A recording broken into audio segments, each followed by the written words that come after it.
All right, I'm Luke from No Shortage, and we're telling the stories of how Jesus followers are furthering the kingdom of heaven by pushing back against the darkness and spreading the light. And we are here with Matt from Agape Village.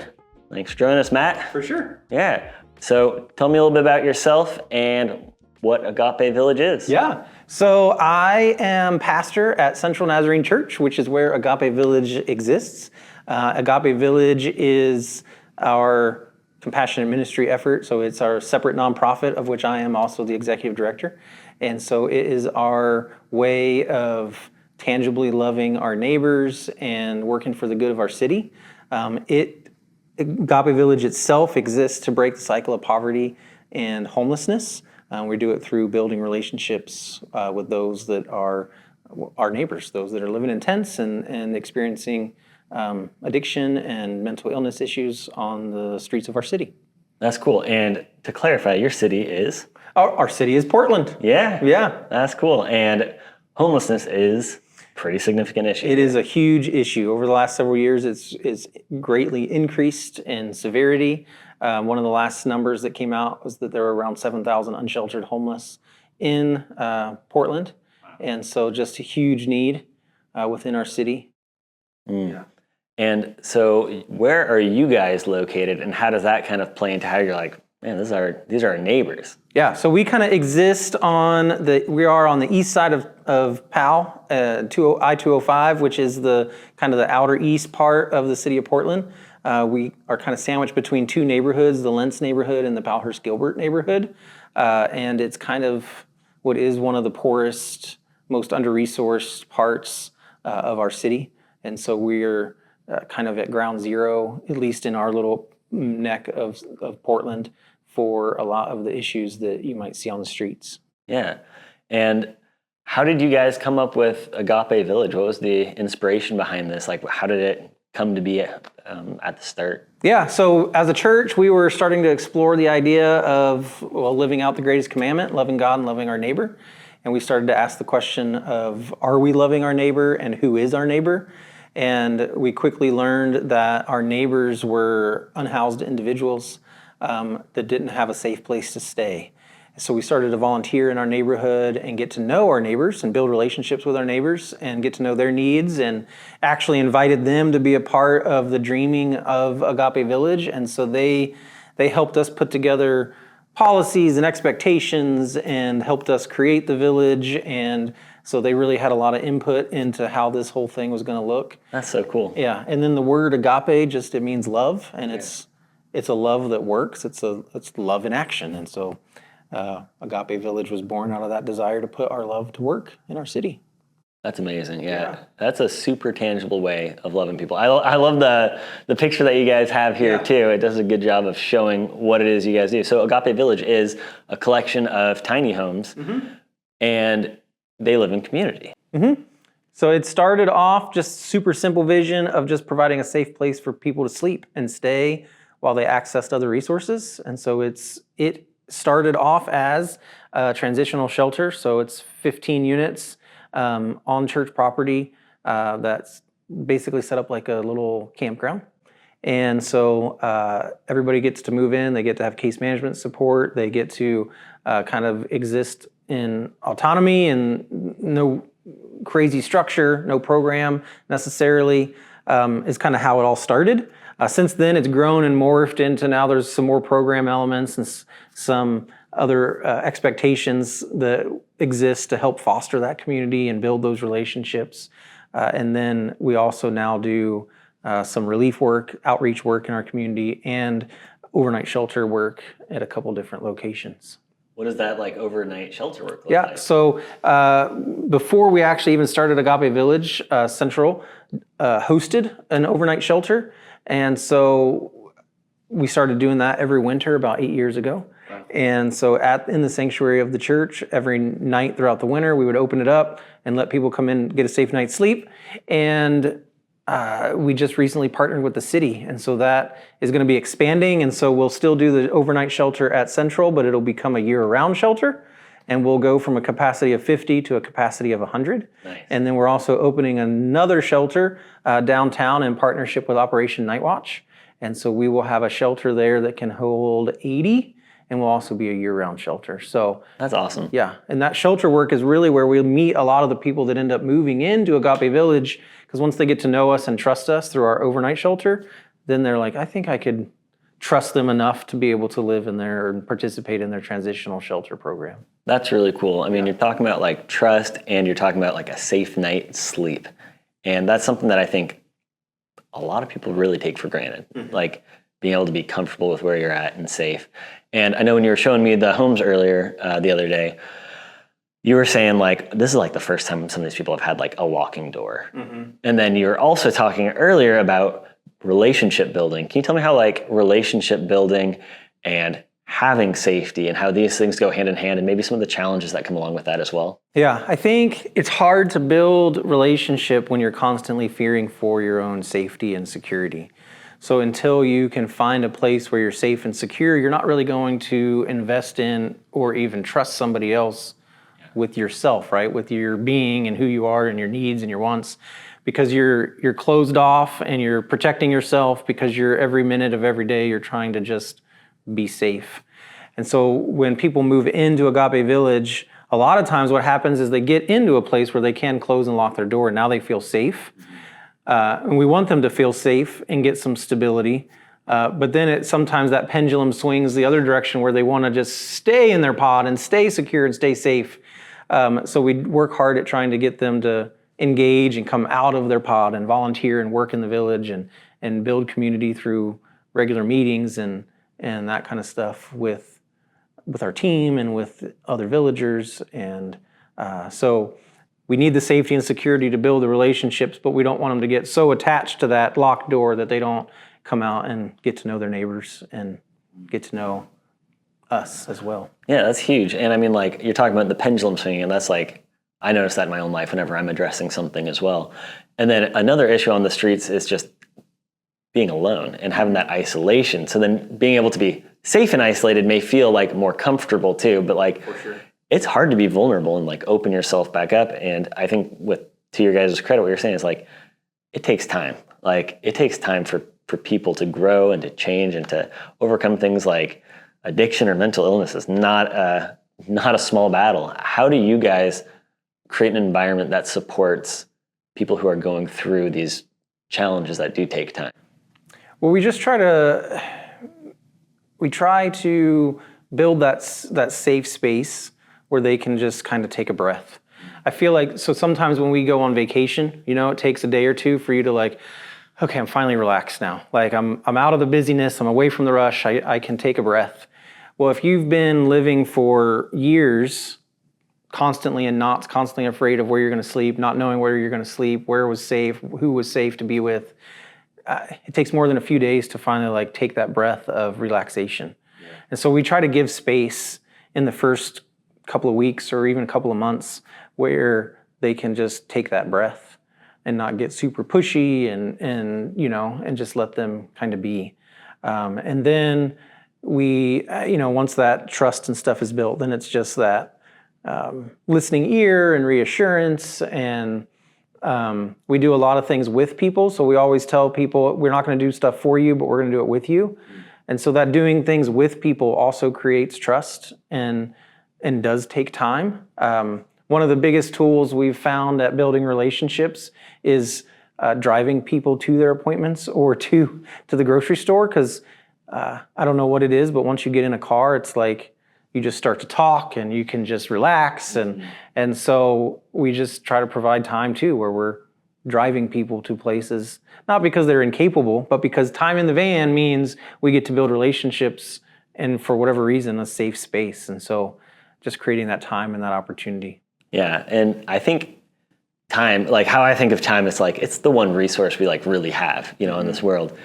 And when you're spending it on somebody, that's love. Yeah. Like, that's a very tangible way of showing somebody your love. Is like, where do you put your time? Like, where your treasure is, there your heart will be also, sure. Right? Yeah. I think that's a good way of showing people that you like genuinely care about them, instead of just, it's nice to get housing too, like putting them in there. But then this seems like you're bringing them into a community and they have like ownership over it. Like when I went in there, like, it's nice. is put together really well. Everything's really clean. The whole kitchen space is the communal area is really nice. And I can imagine that that's not the case in every sort of like transitional housing place. And what love sometimes does have boundaries too. What kind of boundaries do you guys enforce to help,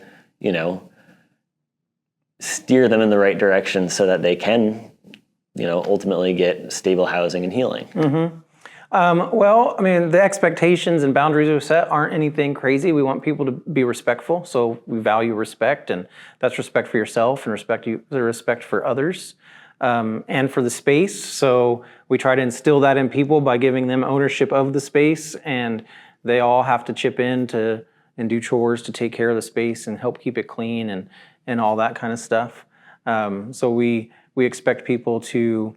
They don't have to like each other, but they have to be respectful. So no violence, no destructive or attitudes or behavior, those kinds of things. We expect people to be sober when they're in our space. So we will do random drug tests and hold people accountable to their sobriety. And then we expect people to be aspiring to something better than Agape Village. So they have to be future oriented and looking towards what's next. That's cool. So then you get to treat it as a stepping stone. Yeah. So it's not like, hey, you're safe and now you're here forever. It's, hey, we're building you into a better life. Yes. This is one step onto the goals that you have for yourself. Yeah. Yeah. And then speaking of a better life, from a Christian perspective, I mean, you're a pastor. Yeah, for sure. Like, how does that play into how you guys are tangibly loving your neighbor? Like, absolutely. That is like the greatest commandment is to love God, love your neighbor. Like, would you say Jesus is the why behind it? Jesus absolutely is the why. So we wouldn't have even entertained this conversation if it wasn't for the greatest commandment. What's it look like to love our neighbor? The story of the Good Samaritan was a big part of what we're doing. The command in the Old Testament when the people were exiled or whatever to make home in their cities and to work for the good of their city. So we're in this place and we should be working for the good of it, and we should be loving the people that are in it. And so that is definitely at the core of what we're doing. And then just the hope that we have and the hope that we have for other people. I often talk about the story of when those guys took their friend and walked him up to see Jesus, and they couldn't get in the house. And so they carried him up on the mat on the roof, and they dug the hole, and then they lowered him down in front of Jesus.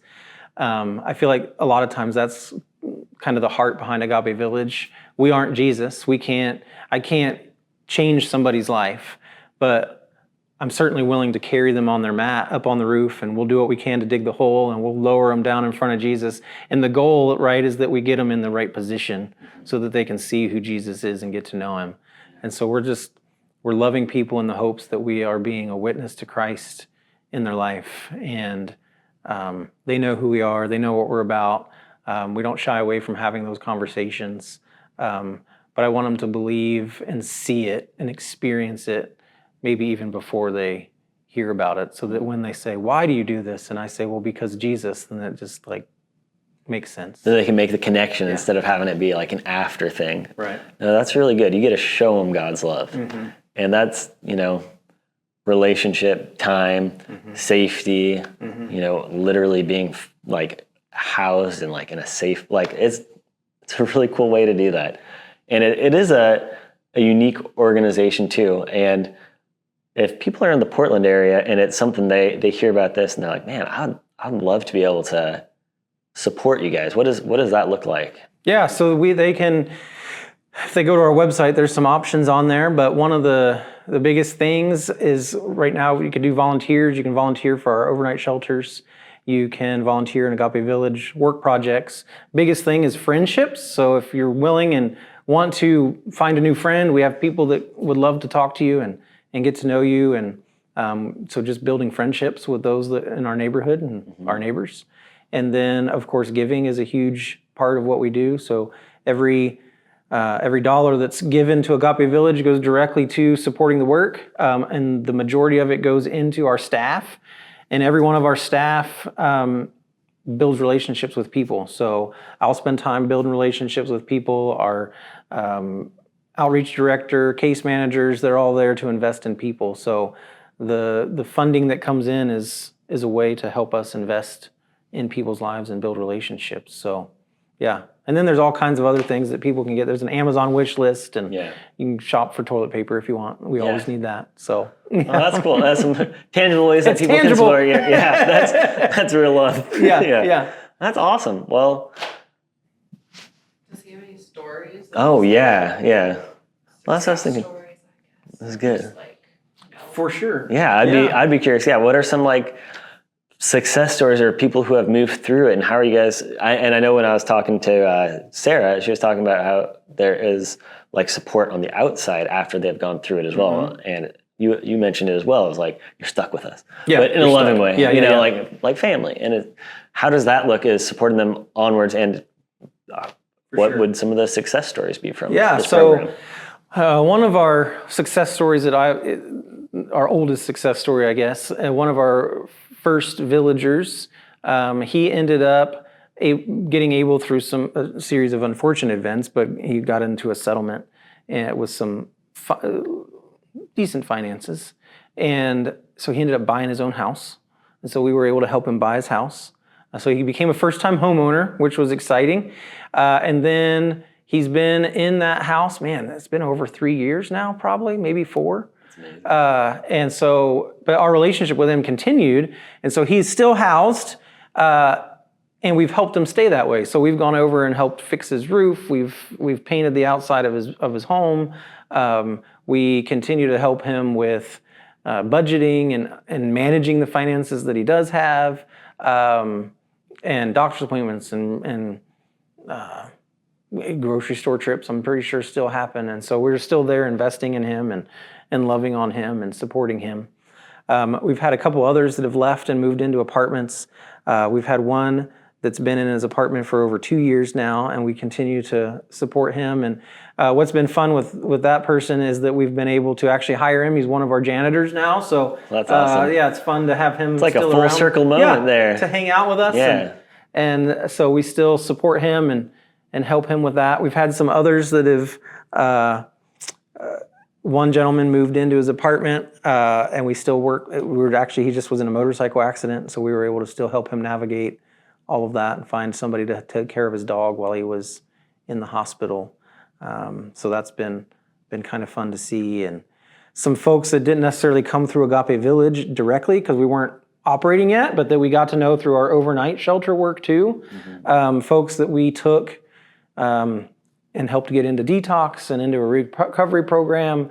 They have a kid now and have been doing fantastic. And so it's cool to see them and get their updates. And so it's just cool to see God work in different ways in all these people's lives, whether it's through housing or recovery or whatever. But just those stories help keep us going for sure. Yeah, that's so cool. Like when somebody comes to the end of themselves and is really like met with that, like, I can't do it. And then you get to see the ways that God shows up and have your life restored and redeemed and, and get to be loved and be a part of that and then be able to give back to. That is what it's all about. That is so beautiful. That's so cool. For sure. Well, that's so cool that you guys are doing this and that, you continue to do it and pour into their lives. I think you guys are doing a really great thing here. And yeah, I appreciate you for taking the time to share with us what you're doing. This is really awesome. Thanks, Matt. Yeah, absolutely. Yeah. Thank you. Cool. Well, I think that's pretty good. Thanks for tuning in. Yeah, for sure. Awesome.